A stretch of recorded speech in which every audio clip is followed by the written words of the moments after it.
attendance. We are even ahead of the scheduled starting time for this meeting, but with all of you lined up so beautifully, I think I prefer to start a couple of minutes ahead with some introductory remarks. First of all, just the context and the purpose of this meeting. It is a meeting to get information and have the possibility to give remarks and questions to the proposals for technical rule changes that have been proposed by the respective technical committees. And the constitution of the ISU gives the sole responsibility for the technical committees to make and to consider and make such proposals. So this will be a session without any decisions. It's called a workshop. It means that we share information from the technical committees with all of you, and we collect responses to this information. And when we gather together again in this meeting room on Wednesday, we will come back with possibly adjusted set of proposals from the technical committee. At that point in time, you may have the possibility to raise objections against a given proposal to be adopted or not, or to be adopted. That will come only on Wednesday. We're not doing that today. Today is the purpose to share information and be ready for an adoption of technical rule changes in the session of speed skating section on Wednesday. So for those of you who have not spent a long life with the technical rules, they belong to these two nice booklets, the special regulations and the technical rules for speed skating. In my right hand, this is the Bible of speed skating, and in my left hand, the red book, which has the same for short track speed skating. Before we go further, I'd like to introduce the table here. Some of us were introduced already in the plenary session, so we'll not repeat that, but we have all the members of the council who represent the speed skating branch, as well as the athlete commission member for speed skating, who is currently also representing the athletes on the council, Douwe de Vries. In addition, for the purpose of this workshop, we have the two technical committee chairs, Nick Tommetz at the far left-hand side of me for Speed Skating Technical Committee, and Nathalie Lambert, chair of the Short Track Technical Committee. And beside Nathalie is Hugo Herrenhoff, who is Sports Technical Director, overseeing both disciplines of the speed skating branch. Many of you will know him also as the event director for short track speed skating. I believe then I have introduced those that are new to the table, and we can proceed. It's not as formal meeting as we had in the session this morning. Nevertheless, I would like to ask for your cooperation to run the same discipline in making interventions. If you have a question, you go to the microphone, you present yourself with name and affiliation, which member you represent or which body you represent, and you make your questions concise and short, hopefully much less than 3 minutes, because we aim to finish this session within 1 hour and 15 minutes, as was the initial schedule, even if we now have started a little earlier on. Are there any questions before we can start with the business? That is not the case. So then I will propose that we start with the speed skating technical rules. And the reference document for all of you is ISU Communication 2629, the final agenda of the Congress. And if you have that in whatever format, we will start on page 44 and with the proposal number 86 and go on until we come to the end of a series of proposals submitted to the Congress agenda by the Technical Committee Speed Skating. And then I give the floor to Nick Thomas. Please proceed, Nick. And at any point in time you will have a question, please raise your hand. Otherwise, we will just continue with the presentation since we do not have any voting here, we just go through the totality of proposals, and at any point in time, you have the option to raise your hand and ask questions or make comments to the technical committee proposals. Nick. Thank you, Mr. Vice President, and welcome to the ISU Council members, my fellow TC colleagues, and of course all the ISU member delegates. So as Trons indicated, we will start with the speed skating technical rule proposals and any input that we receive from ISU members. So our first proposal is proposal number 86, which is a simple of adding the mixed relay, which we started using last year, to the demarcation of the 400-meter oval. The start and finish lines. Proposal number 87 is for the coaches area, like we do in other team sprint and mass start, that the coaches are not allowed on the ice. So we're just adding mixed relay to that. Proposal number 88, we use an ice commission in all of our ISU events, and we feel that we should be adding that also for the Winter Youth Olympic Games to determine the preparation of the ice.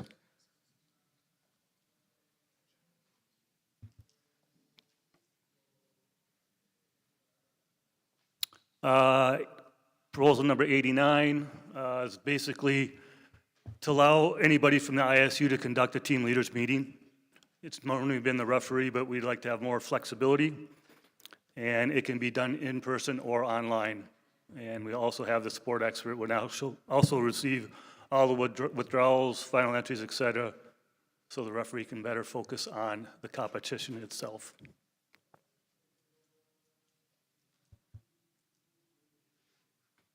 Proposals 90 to 95 all have to do with using seasonal best times as opposed to qualifying times for ranking. This will better represent the ability of the skaters, since the qualifying times can come from the previous season, where our seasonal best times obviously will be for the current season and allows for better groupings of the skaters. So it's more or less a drafting matter for rules 90 through 95, or rules 240, 241, 243, and 244.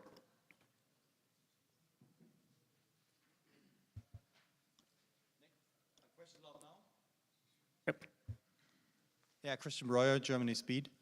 Just one question concerning the seasonal best and the qualifying time best.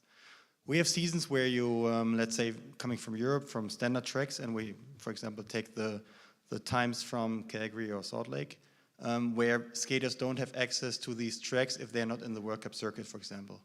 So not concerning the qualifying times, but you want to make a ranking out of the seasonal bests. So that would mix up. If people had the chance, let's say North America, they skate in Calgary and Salt Lake, they have a chance to have a better seasonal best, but they will screw up maybe your ranking at a different track because people come from slower tracks in the same winter. So do you take that in respect with taking seasonal best times, like if you look at these tracks, or do you add something like what you do with qualifying times if they come from a fast track? Well, I'm not sure why it's different from a qualifying time, because a qualifying time can come from any track also. This just gives a better representation of what's happening this season, as opposed to a skater that skated really fast the previous season and now hasn't skated fast this season. He could be put in a different grouping than what's actually happening this season. So we think it's a better representation of the ability of the skater. I totally agree with you. That's not the point. I just wanted to know if, for example, what we do with the qualifying times, that we add something for faster tracks, if you would do the same with a seasonal best, or do you just take the plain time? Just take this Okay. seasonal best. And just for information, this is not the material change of these proposals is that you only consider results from the current season and not from the current season and the previous season. So this is the change. It's, as Nick said, for a better representation of the strength of the skaters coming to the event in an ongoing season. Any more remarks to this? No? Then proceed, Nick. Okay, urgent proposal number 14.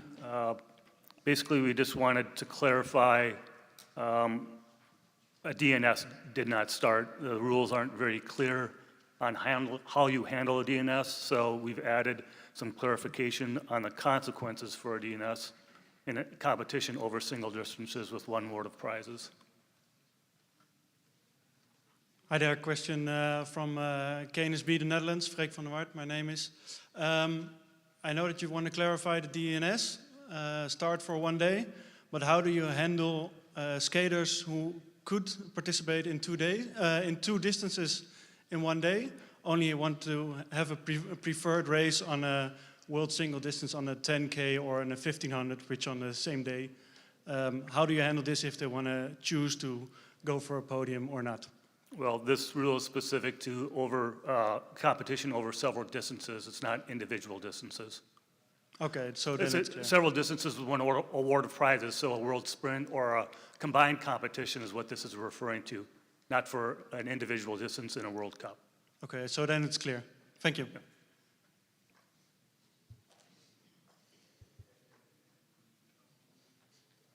Proposal 96 is just a drafting matter, just to be clear that we use different rules for sprint competitions because we changed the lanes for the second distance of the same race.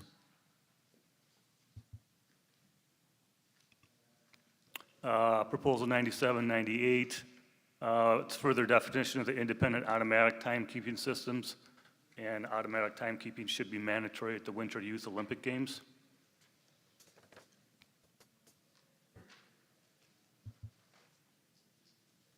Proposals 99, 100, and 101 are basically clarifications that the armbands, which seems logical, are located on the right arm, but we had a few questions last year during competition, can it be on the left arm? So we're just clarifying the location of the armband for individual distances.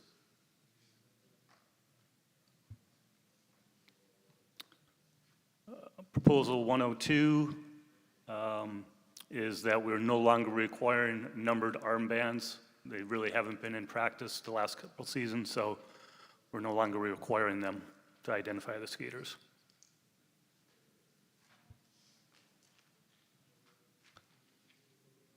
The same also, proposal number 103 is the same, to not use numbered armbands in team sprint.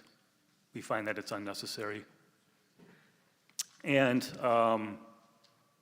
to clarify the exchange or changeover of the skaters, what we've been doing in practice is that the leading skater has to clearly show by moving to the outer lane and standing up that the changeover has taken place and they have removed themselves from the race, even if the teammates have not moved ahead of the removed skater before the end of the changeover zone. What we had seen originally was the skater that went off the front would be hammering on the brakes to stop before they got to the end zone to make sure that the skaters didn't pass them. And so as long as the skater makes a natural move and it's very obvious that they're out of the race before they extend to the change zone, we're fine.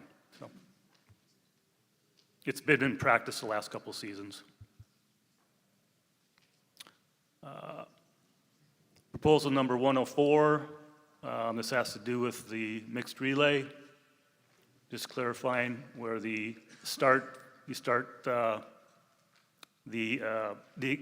call it the acceleration zone, is at the apex of the turn before the start at the 500 meter, and it finishes at the 1,000 meter finish line.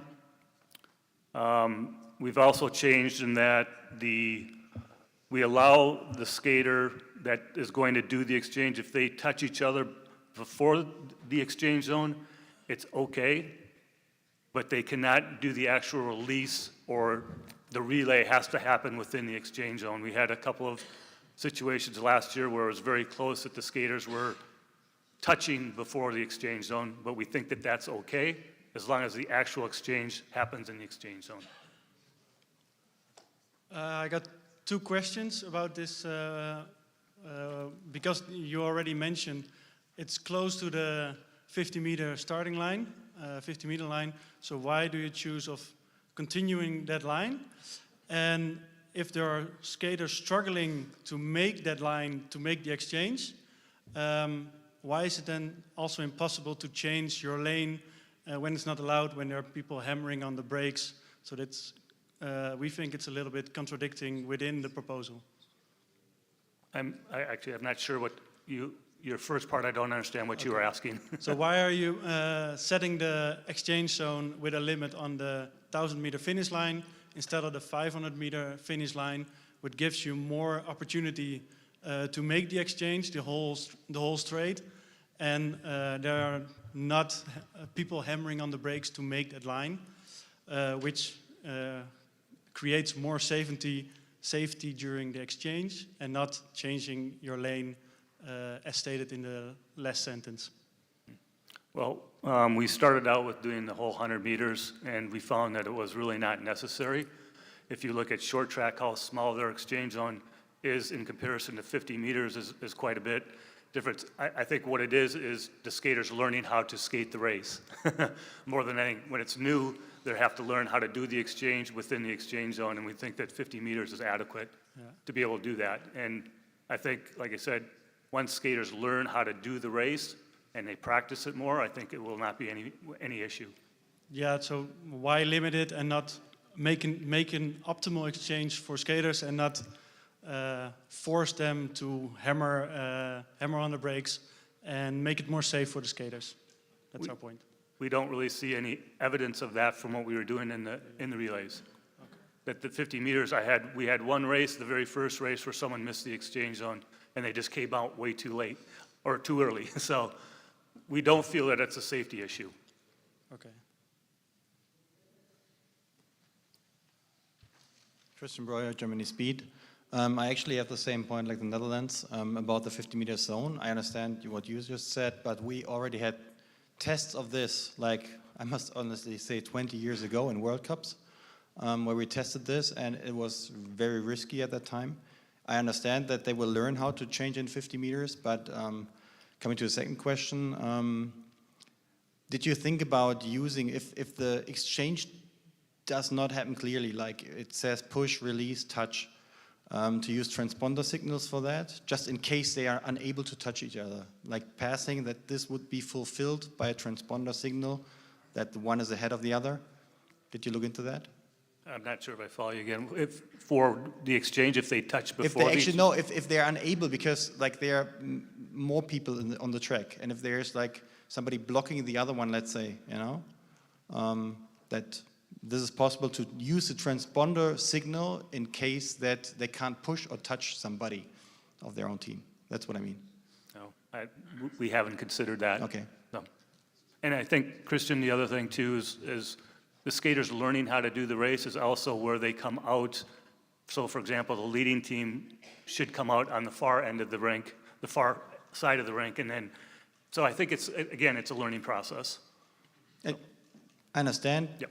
But short track speed is different from speed skating speed. That's my concern.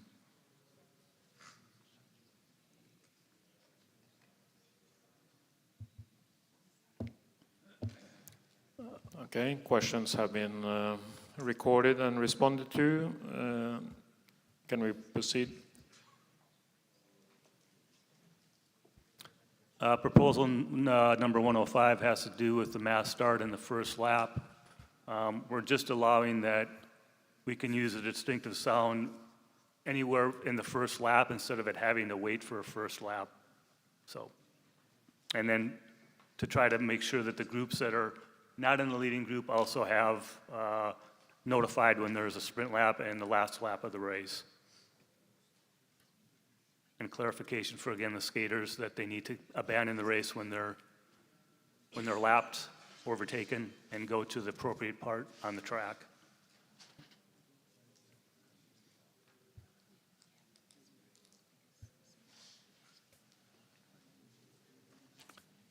Proposal 106, 107, 108 are having to do with transponders, just for clarification that if they are required, they have to be worn on both ankles, not at the tip of the skates, but on both ankles.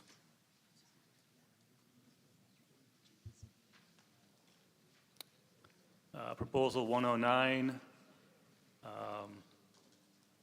mass start races, the Winter Youth Games are determined in accordance with the World Junior Championships. So it's the same process, and since we do have the World Youth Olympic Games, it should be the same as the Junior World Championships. Johnny from Great Britain. Just on the proposal before, 106, I just had a quick question about the wording of ankle. In terms of ankle still is too low to put transponder on. Could you use the wording of lower limb? I'm sorry, use it what? Use the wording of lower limb rather than ankle.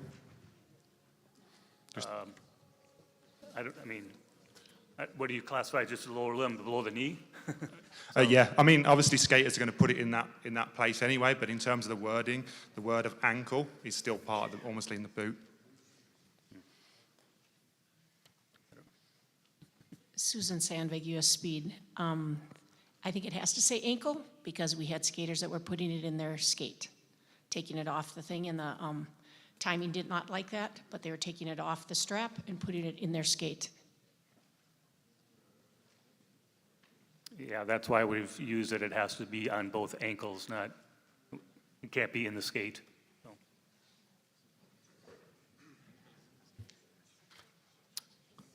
Proposal 110, basically mixed relays have been added as an official event, so we need to include them in the results and how that's determined. So.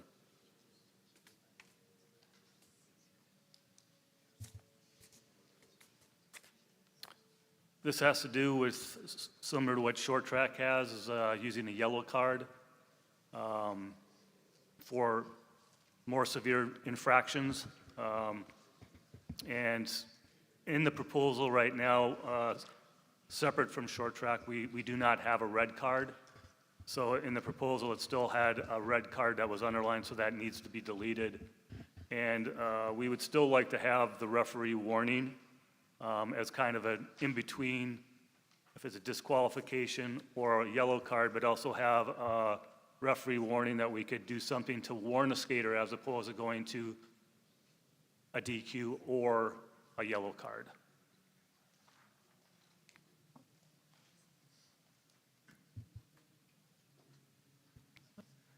So this is again regarding the yellow card. It's basically clarification on what the sanctions would be with the yellow card.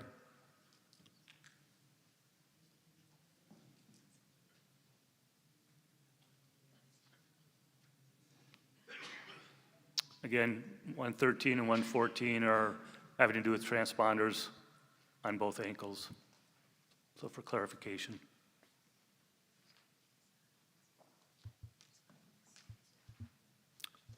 So the input that we received from ISU members from US Speed was they want to change the finishing lines for the 3,000, 5,000, and 10,000 to the middle of the track.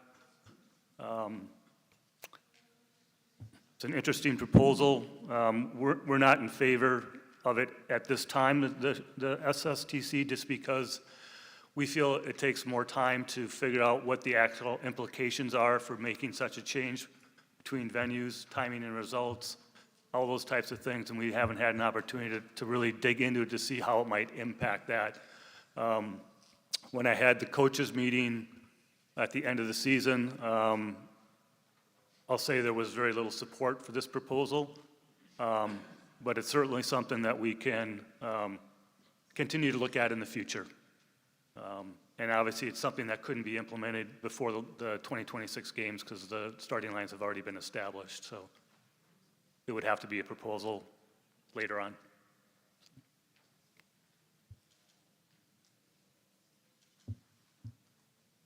This is from the Netherlands.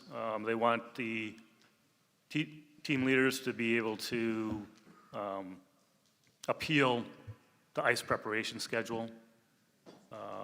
We're not in favor.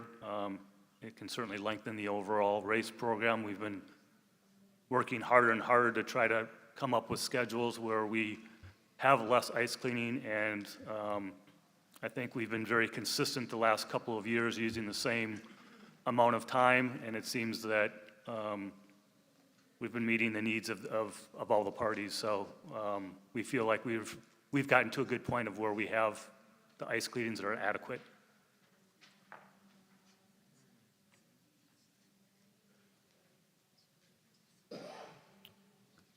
This is from the Netherlands.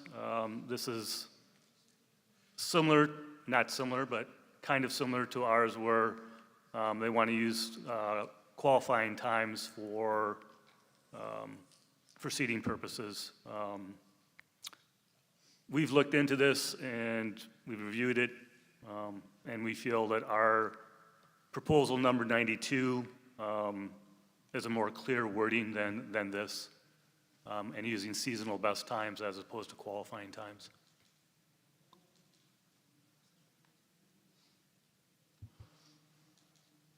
Also from the Netherlands, or did I? Okay. Oh, this is just for the Olympic Games. So the previous one was for the World Championships. They've required the same wording for the Olympic Games.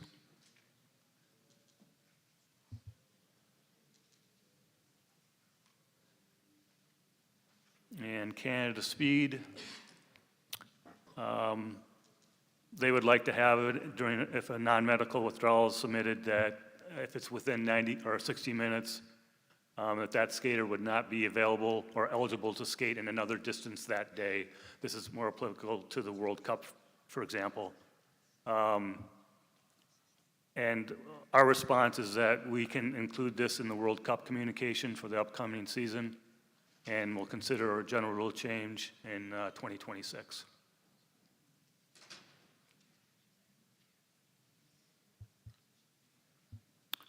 And the Netherlands, this again goes back to ice preparation. There they want a minimum of 8 minutes of, let's say, dry time, and the start of the first race. Again, we've been using the same ice preparation breaks for the numerous years now, and we feel that we're in a good spot with how we're handling it, and we don't want to make longer ice breaks.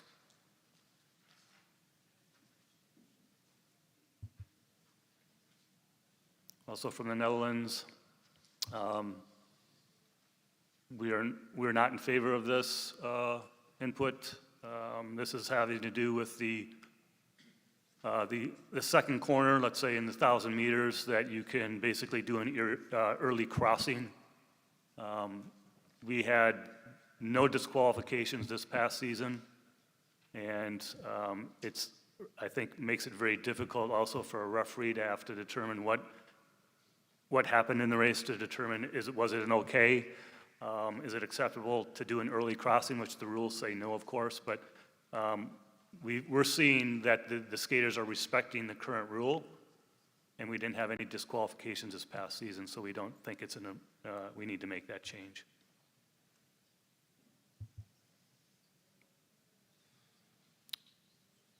And this is similar to the previous proposal that we did. So in principle, we agree, but we prefer the proposal number 103, which we did with more detailed wording. So.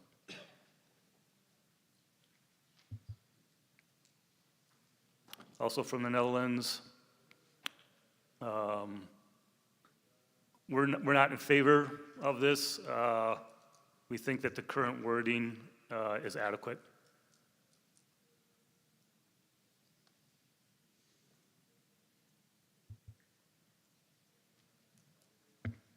And from US Speed, this is about kicking out at the finish line, causing danger or resulting in a fall. We're not in favor just because we think that the current wording is adequate, and this actually makes it more restrictive for a referee to disqualify someone for kicking out. They can only be disqualified under this wording if there was causing danger resulting in a foul. So we think the current wording gives more flexibility for the referee to make a disqualification.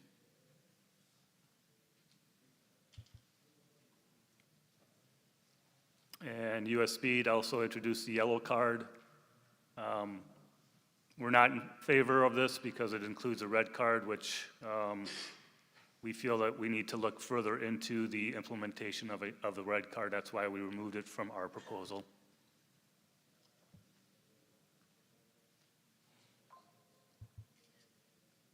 That's it. Thank you. Thank you very much, Nick Thomas. No questions that you forgot to raise during his presentation? No, that I can see. Then we can continue. And then we move to short track, just for reference. This refers again to the final agenda in ISU Communication 2629, starting with proposal number 151, and the page number in the communication is 65. Oops. Nathalie Lambert, please.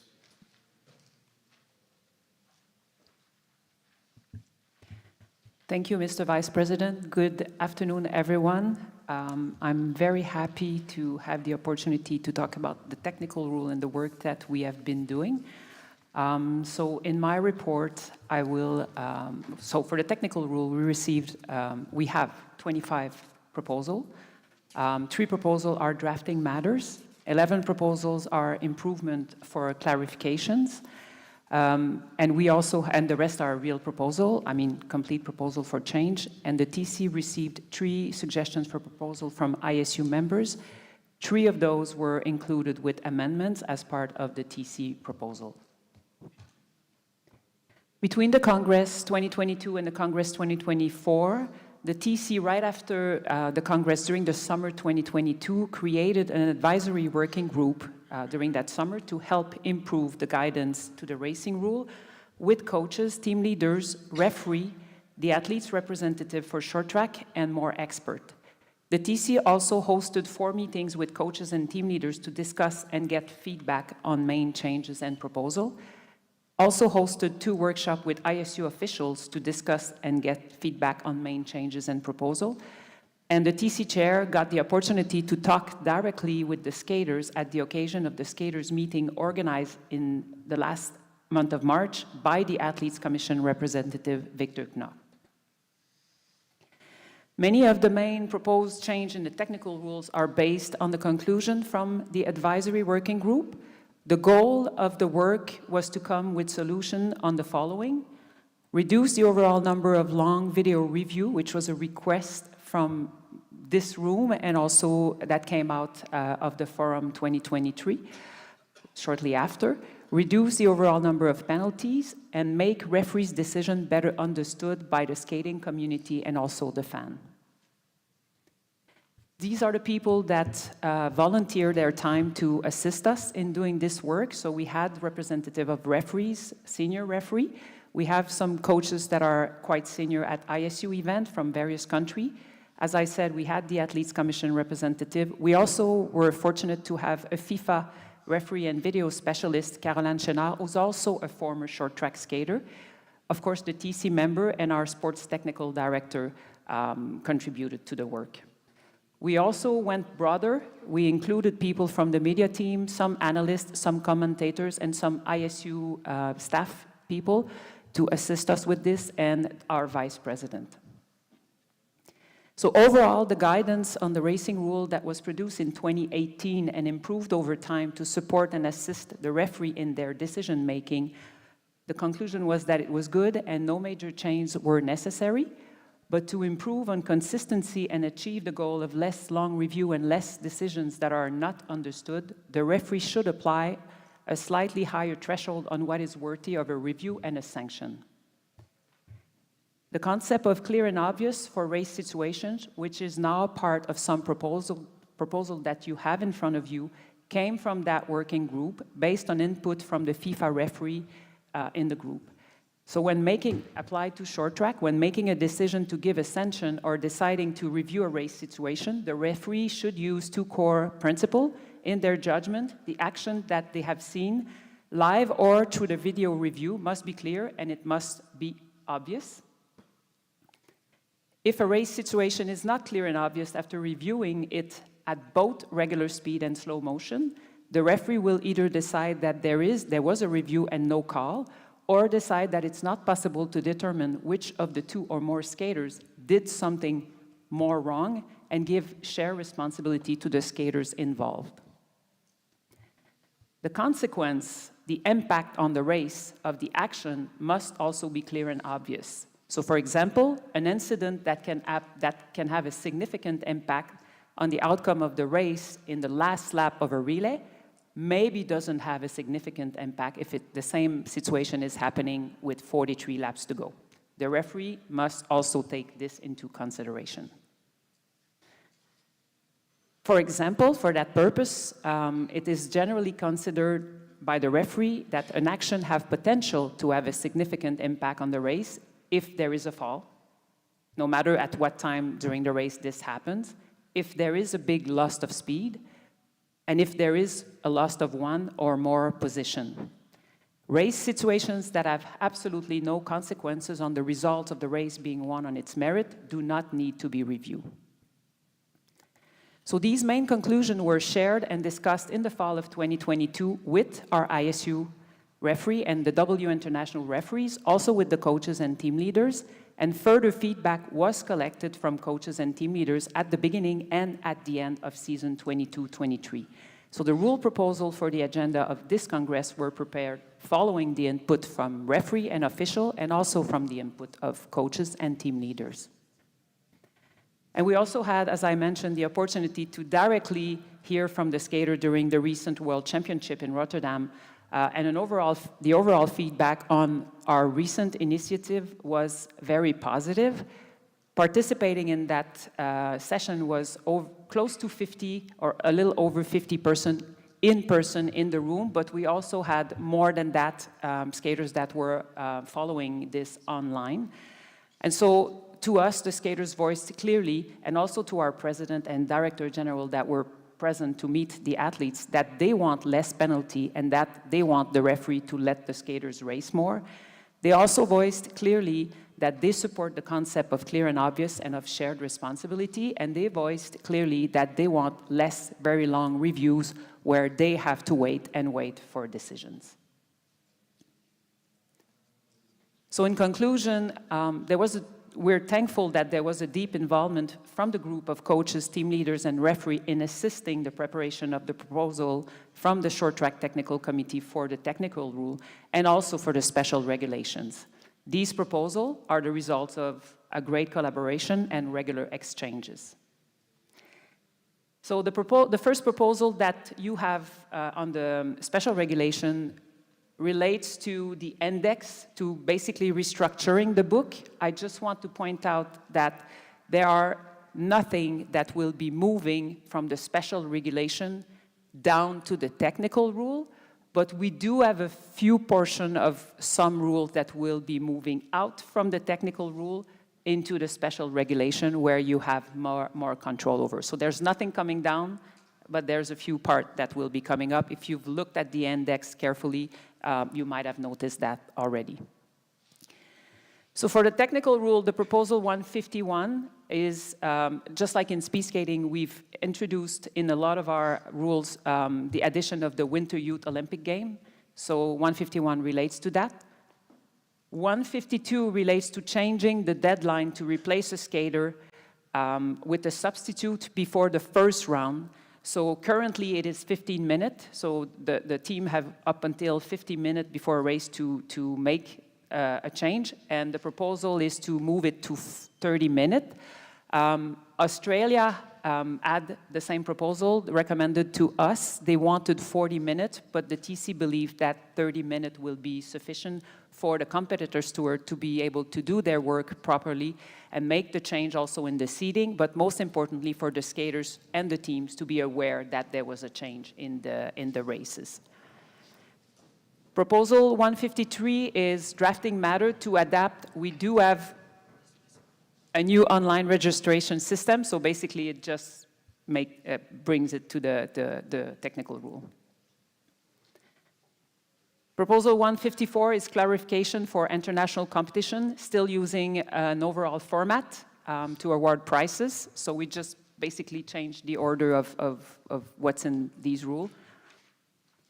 155, with this proposal, we hope that team leaders will be more respectful of the time frame to give the final list of names of skaters participating in relay. For those of you who are touring the short track competition, as we know, the competitor steward are always chasing after team leaders to try to get the final 4 names for a race. And it's important that we have that for a lot of reasons. One is to be able to introduce the athletes in the proper way, with the proper name, but also for the competitor stewards and for the results and for if there's a world record and for the commentators and the analysts. And it's been problematic.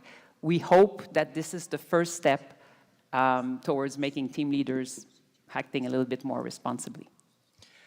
Wilf O'Reilly, KNSB. Just for clarification, because it's not mentioned, should a team enter the list the names, say, 7 minutes before instead of 10 minutes, what's the penalty? Because simply the rule states it should be 10 minutes, and we all hope that people adhere to that rule.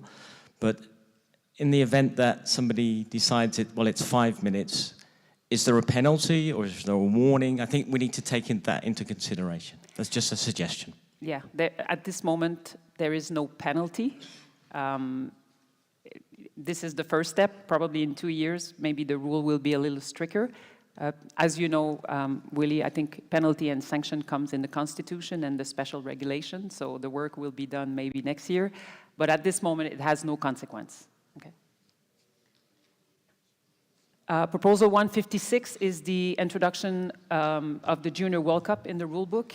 As you know, last year we had Junior World Cup in short track for the first time, and it was a great success. And so now we're introducing it to the rule book.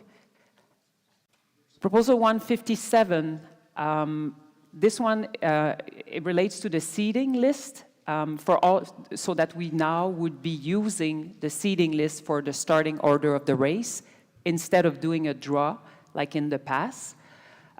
We believe that this will be way more fair for skaters because when there are changes to that, as you know, sometimes skaters, especially in the first round when there's 13, 14, 15 races, they might go from race number 15 to race number 1, which is an hour earlier. And quite often they find that out quite late, close to the starting time. With this proposal, what it means is that they will only be changing from 1 race before or 1 race after instead of a possibility to be changing 13 race before or 13 race after. If this one is not clear, please, Keenan. Kenan Guadek from Italy. I'm just jumping back, sorry. Something came out to 155. Because you say that you need to have your 4 plus your alternate in the distance entry. Can you still use number 6? Yeah. Okay, so you can, even though you have 5 names there, your 6 can still be entered. So basically what this rule means is we'll take what you give us for all your rounds, and if you're making change, you need to tell us 30 minutes. Yeah. No problem. I just wanted to make sure that the 6th is not like canceled out. No. Coming back to this one, is that one clear for everybody?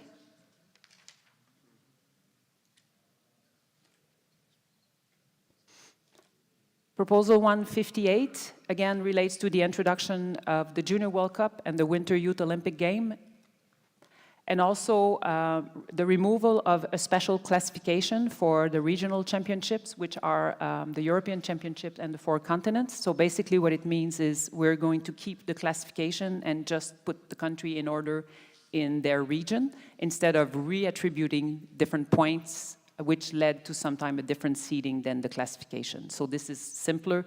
At the end of the day, it doesn't make a big difference. It's just less complicated. Proposal 159, clarification that the best time should be the entered time. We've had cases during the season where skaters were doing a faster time and it was not changed. So the time entered for the competition should be the best time and not just a minimum qualifying time. Proposal 160, clarification on the seeding for the mixed team relay and for the Junior World Championship 2025. As you know, the mixed team relay was introduced this year for the first time at the Junior World Championship, so we cannot use the same rule of taking the points from 2 seasons. We have just 1 season, so this clarifies how we're going to do the seeding this season, and then from next year we'll have 2 years of classification, so the rule will apply from then on. Proposal 161, inclusion of some of the recommendations from the working group, introduction of the guidance in the rule book. Austria also had a proposal regarding further definition of impeding. The DC believes that the guidance covers the necessary detail on that part. So basically what's new here is the part B.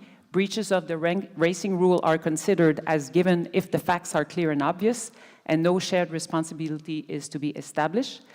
And further down, under C, for details and clarification, a document called Guidance on the Racing Rule is published in an ISU communication. Can I? Hello, here's Austrian Speed Skating. First of all, I'm very glad that we have shared responsibility now in the rule book. Secondly, I have the feeling that a lot of referees interpreting this clear and obvious differently in the situation. When you write here the facts is evident, so the fact doesn't need to be clear and obvious, my opinion. And if you put it into the regulation, everybody should understand under clear and obvious the same. So I ask you now, please, how would you explain the differences between the old rule off track and the new rule clear and obvious off track? Or clear and obvious impeding and the old rule says impeding, or kicking out the same? How would you describe to a referee and to the public the difference between off track and clear and obvious off track, for example? And how can be a fact not clear and obvious? Well, I think if you look into specific clear and obvious transponder equipment violation is self-explanatory. If we look into the category of the various situations, off-track is also clear, always clear and obvious. So I don't think it's mandatory to use that extra sentence for things that are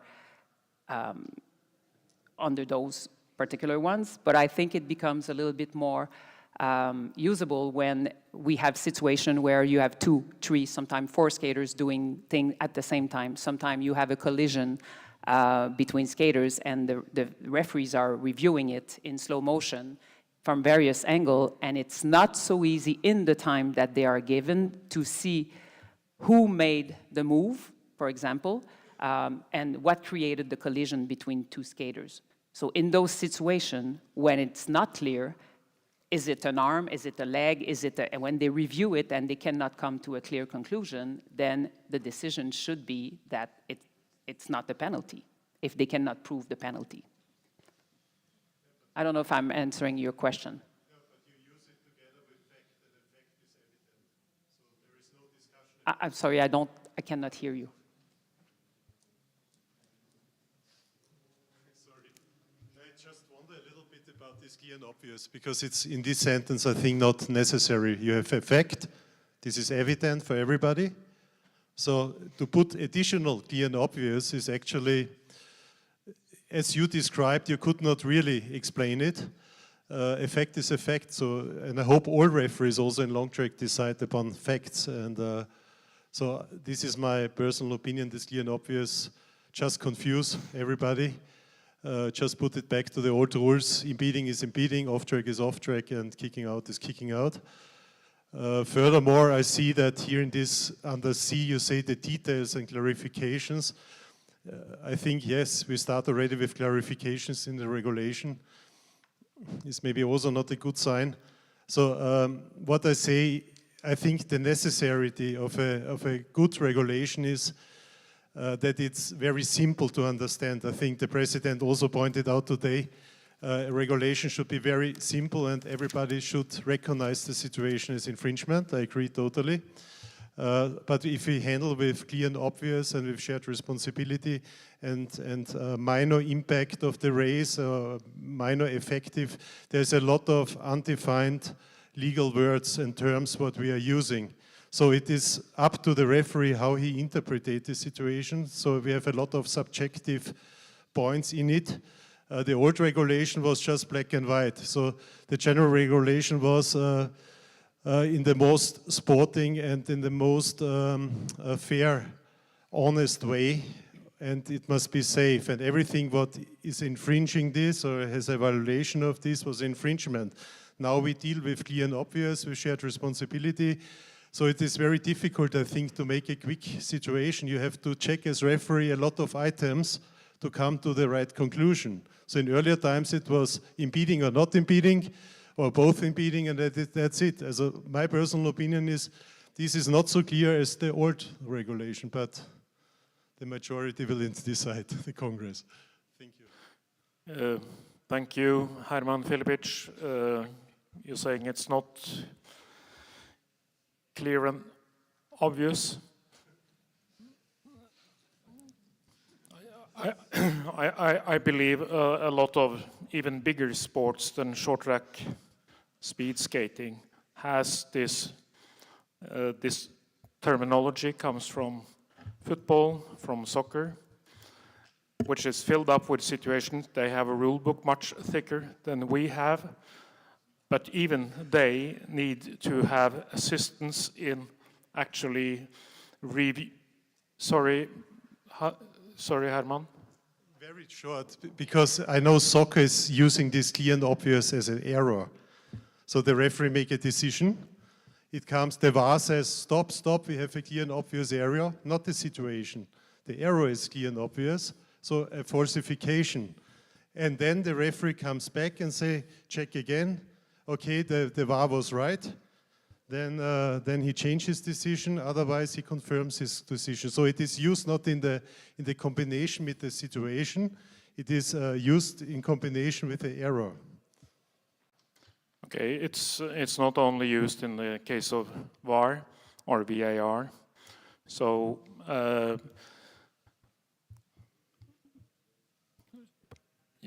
you said yourself, if I may, the outcome, the situation should be easy to understand for everyone. This is what is in essence the adding of the clear and obvious. Certainly the impeding rule, to use that one, is full of more or less subjective assessments in order to conclude whether an impeding took place. And the clear and obvious is setting the bar in a pragmatic way. All of us who have watched football know that the main comments at the beginning of the game is, well, where is this referee setting the bar? It's not something that is unique to us, but we try to say, okay, it has to be clear and obvious. You have to justify it's clear and obvious, not that you need 3 minutes to explain why there was an infringement. This is what is the tool that is brought into our rules if this is accepted with clear and obvious. But thank you for your input. This is the purpose of this workshop, that we get comments to what is presented by the technical committee, and they will review these comments and come back to you in the session on Wednesday. If there are no more questions on this rule proposal, I think we can proceed, Nathalie. Yes, thank you, Mr. Vice President. I will just close by maybe making myself a little bit more clear. What we are hoping to achieve with the clear and obvious is that the referee will give a penalty when situations are evident, when they're leaving no doubt, and when they're easy to understand by all of you in the room and our fan. So that's what we are trying to achieve with this. Proposal number 162 is a drafting matter.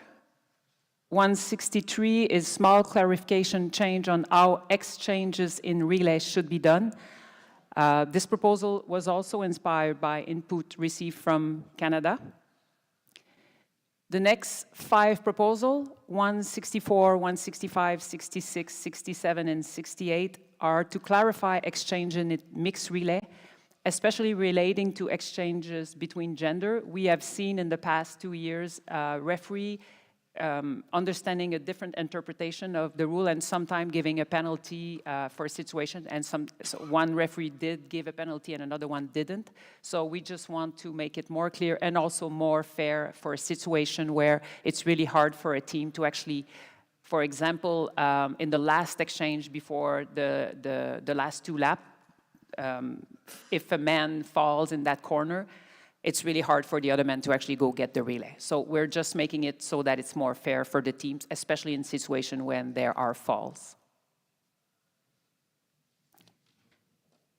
Proposal 169, inclusion of some recommendations from the working group again. Austria also forwarded a proposal amendment for this rule. The TC believe its own proposal is more in line with the feedback from the stakeholders and the direction that Vision 2030 has for short track. Basically, the proposal is only racing rule infringement not in line with the principle of the general racing rule as specified in Rule 297, Para 2, may result in sanction. If a contact and situation is created by the simultaneous action of 2 skaters or more, the effect of the contact situation is minor and has no impact on the results of the race, meaning the results of the race are determined on its merit, then the referee may decide the contact is caused by the shared responsibility, resulting in no penalty given to any of the skaters. Yes? So very short one remark. Only racing rules infringements not in line. Which racing rule infringements in line with the principle of general racing rule existing? No, I think the sentence is correct. You're writing only racing rule infringement not in line with the principles. Which are in line? The principle is that the race has to be won on its merit. So infringement that are not in line with the race being won on its merit should result in a sanction. So all infringement should be. Now you're writing only racing rules infringement not in line with the principles. So you make it smaller. So when you say all the infringement, it's clear, it's everything. But what is not included in this sentence? I'm not sure what, I'm not You sure. understand what I mean? Sorry. An infringement which is not reaching to be considered as violating the merit of the respective Yes, but race. which infringement is in line with the principles? No, there is no infringement, or? Because here you write only infringement not in line, but I ask which infringement is in line with the... Because otherwise I just write racing rule infringements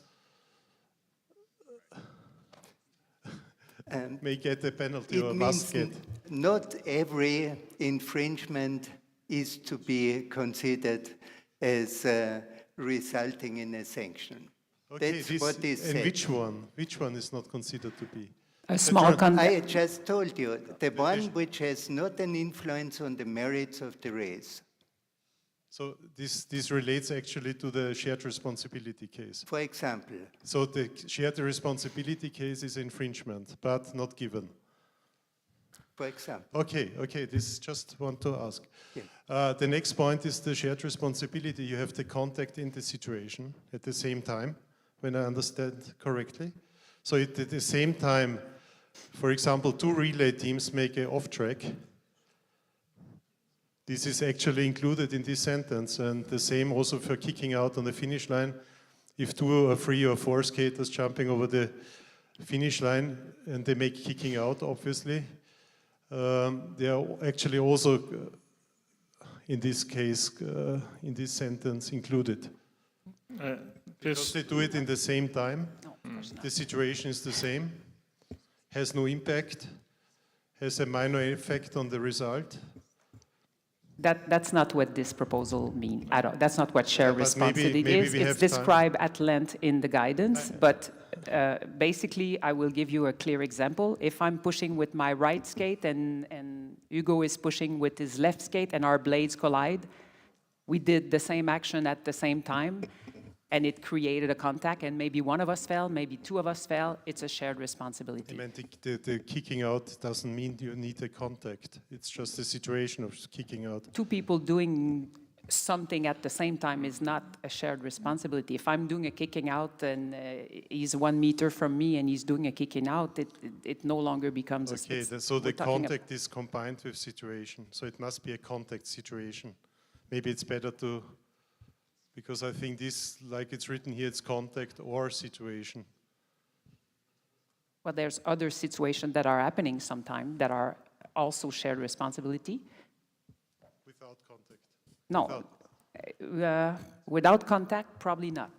Okay, this is, maybe you think about this sentence. Yeah. To clarify this. We can think about the wording. The intention of this rule proposal is certainly not to suspend the golden rule of common sense. So if we can find a clearer wording, we'll work on it.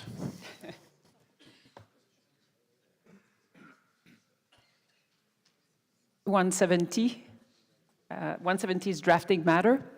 171, 72, 73, clarification on sanction given to relay team versus to skaters in individual distance. This relate more to yellow cards and potentially red cards. And then 174, proposal to address situation when races are being stopped for the safety of skaters. Basically, we are proposing to remove some of the text we had put a few years back to try to make situation more fair for skaters when they were falling and there was a contact that created the fall. Our intention was to make it more fair and safe for the skaters, but it has been abused in a way over the past few years that became unsafe for the skater. The skater basically remained on the ice even if they were not injured or stuck in a padding structure, simply to get the race to be stopped. And we do not believe that this was not the intention that the TC had when we had put that rule forward. And we believe that the safety of the athletes is our #1 priority. So since it has been abused in that sense, creating very unsafe situation for both the skater remaining on the ice, but also the other skater that kept going on in races. This means that in the future, if a race is stopped for the safety of the athlete, that the athlete will not take part on the restart. Is this one clear for everybody?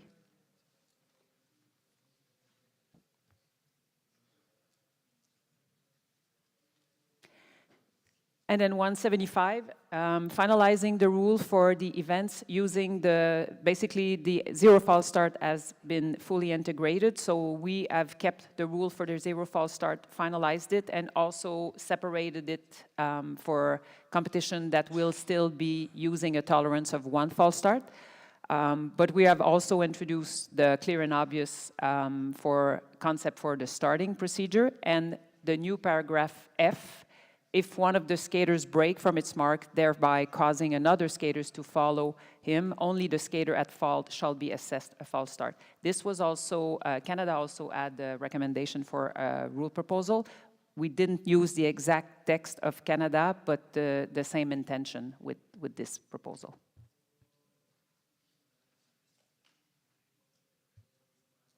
And I think that's the last one. Thank you. Thank you, Chair of Short Track Technical Committee. If there are no questions that were forgotten to be raised, we are at the end of this session, and I would like to